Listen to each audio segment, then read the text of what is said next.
Halo teman-teman, Assalamualaikum warahmatullahi wabarakatuh. Selamat datang di channel Akuntansi Syariah 5D UIN Raden Masaid Surakarta. Di video kali ini kita akan mengupas tuntas tentang wirausaha untuk anak muda dengan tema Modal Kecil Tekad Besar, Kisah Perjalanan Pengusaha Sukses yang Inspiratif. Di era sekarang, kesempatan untuk memulai bisnis sangat terbuka lebar. Anak muda seperti kita mempunyai energi, kreativitas, dan semangat yang luar biasa untuk menciptakan perubahan. Yuk simak inspirasi dari para pengusaha yang telah sukses memulai perjalanan mereka. Siapa tahu ini bisa jadi langkah pertama kamu menuju kesuksesan dalam dunia wirausaha. Kisah inspiratif kali ini datang dari Bapak Yusuf, pemilik toko Semoga Jaya yang terletak di Jatisari, Sobokerto, Ngemplak, Boyolali. Beliau memulai usahanya dari usaha rumahan dan kini berhasil mengembangkan bisnisnya menjadi sebuah toko besar dengan 3 lantai yang menyediakan berbagai macam pakaian dan kebutuhan rumah tangga. Ini adalah bukti nyata bahwa dengan ketekunan dan kerja keras, siapapun bisa meraih kesuksesan.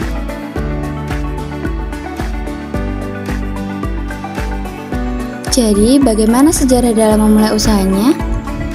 Latar belakangnya ya orang desa seperti ini ya, dan orang desa ini karena belum ada yang membuka usaha di desa, dia inginnya ke kota semua, Jakarta, Surabaya, semua desanya terkenal besar. Bagaimana saya dia beradaptasi di sana, dan saya punya inisiatif, kenapa kita tidak mau melanjutkan desa sendiri ataunya kampung aja ini.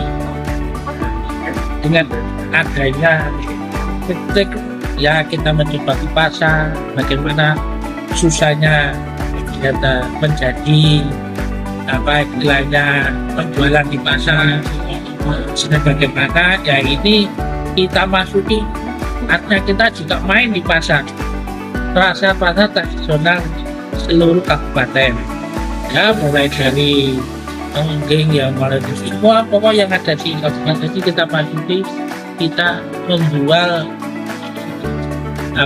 dagangan kita. Ya di situ ya ada senang, ada susah, namanya perjalanan. Tapi itu mencapai cabut untuk bagaimana supaya kita ini menghadapi masa yang akan datang yang lebih baik.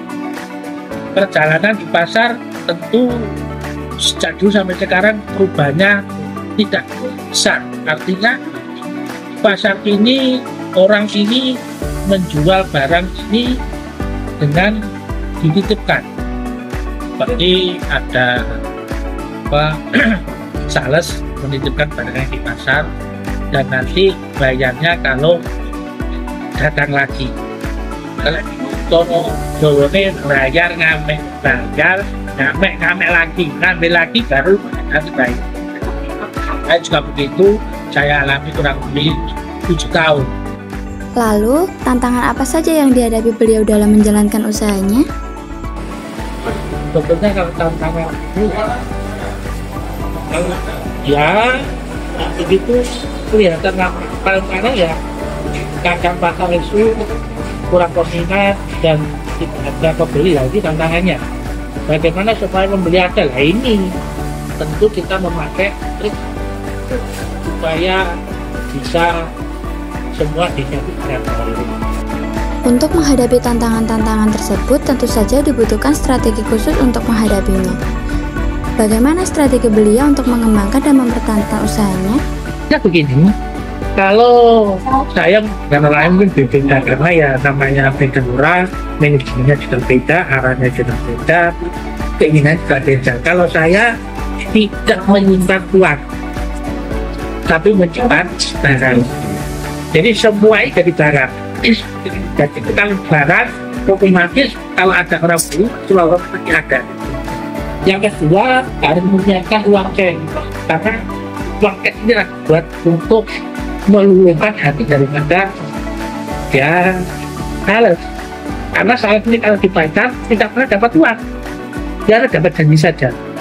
Nah, kita ya dapat besar, tapi kita minta harga yang ringan karena kita ingin menghidupkan ekonomi yang paling rendah, karena yang kita serap dari kalangan menengah ke bawah, makanya paling bawah tidak menentukan.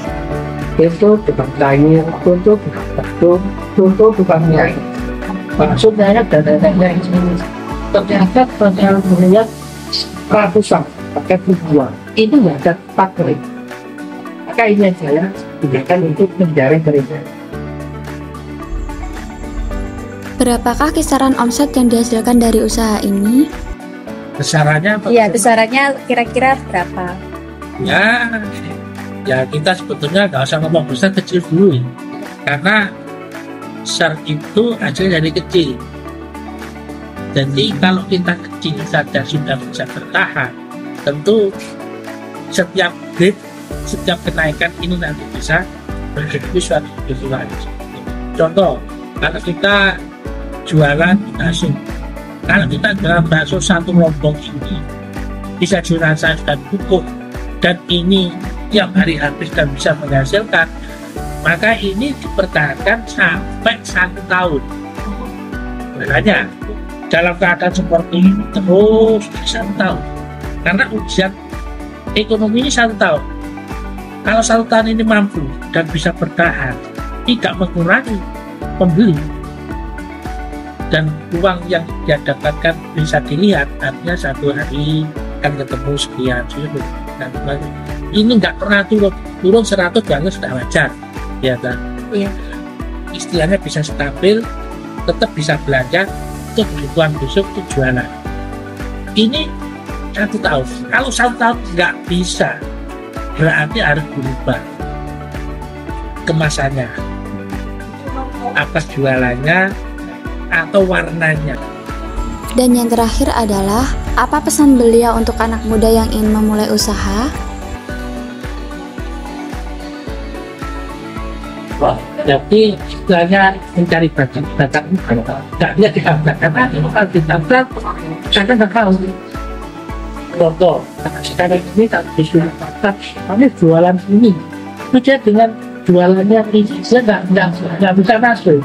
Tapi karena ya mungkin dorongan dari kanan kiri sehingga untuk mewakili orang yang ada di belum jadi yang ditunjukkan mereka kan bagaimana supaya jualan yang diganti kan gitu, sehingga mereka dikatakan kalau yang bagus kayak ini. Nah ini pakai satunya dulu yang harus ketemu. Kalau itu sudah ketemu, masalah modal itu nanti tinggal saja, karena modal ini bisa didapatkan kapan saja. Tapi kalau bakal minat ini harus timbul dari sejak kecil. Artinya hari ini sebenarnya bagi cukup mesti contoh ini apa taruh ini tanpa. Jadi kita berinteraksi karena dia selalu mendekati orang yang bisa berkarya itu. Ini nanti akan jiwa bisnis kan tubuh karena tertipu dengan dia. Oh baik sedang ini bisa. Nah, dia nggak usah dikokon terus. Tapi memang harus jati dirinya harus ketemu dulu. Kalau dibikin nggak jatuh.